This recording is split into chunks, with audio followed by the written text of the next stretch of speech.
A pleasant day to each and everyone. Hi, I'm Janina Sipar from B. I am the speaker for today. Today we're going to discuss about the authentic ways of organizing and managing a learner-centered classroom. So the word organize is to do or arrange according to a particular system, and manage or managing is to be responsible for controlling and organizing someone or something.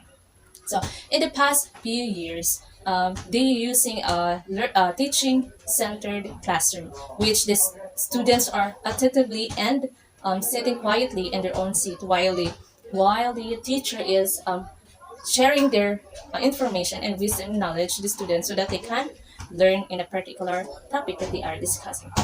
And so, what is exactly the learner-centered classroom? So the learner-centered classroom where from the teachers to the students, we're giving the responsibility of learning in the hands of the students. So um, in the learner-centered classroom, it helps the students to develop their independent problem-solving skills and lifelong learners.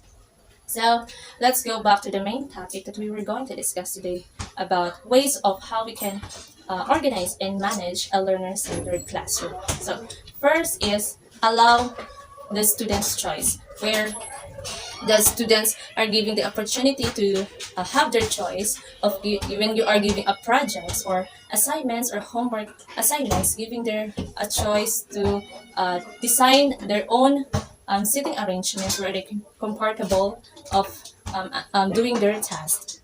Next is, and also we are giving a few minutes of time doing their projects or activities. Next is use open-ended questioning techniques. So this practice is encourage critical and creative thinking and enhance problem-solving skills. So open-ended questioning encourage clear communication and provides students with the reassurance that their thoughts and ideas matter. So next is engage and explicit instruction. So what is explicit instruction? So when we say explicit instruction is moves away from the skill and drill attitude of teaching. It's much more direct and engaging method of its instruction that pulls the right into the heart of the lessons.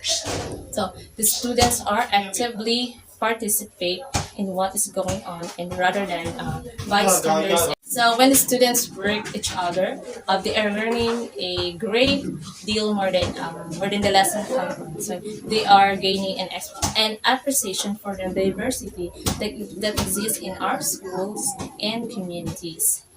And they are also learning to have respect for what may sometimes be different points of view.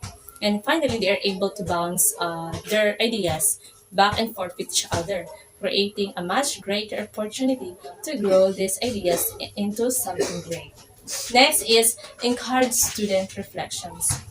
So when student reflection allows students to slow things down a bit and take a step back to analyze things, and it also allows time for of the brain to process of what they are learning. So reflection creates space and time for individual to grow, to grow. So that is the ways of how organizing and managing a learner-centered classroom. So it's not easy to implement a learner-centered strategies, but you need to find ways to implement a learner-centered because it is the most effective ways that the students helps them to independently solve problem solving learners and a lifelong learning. That's all.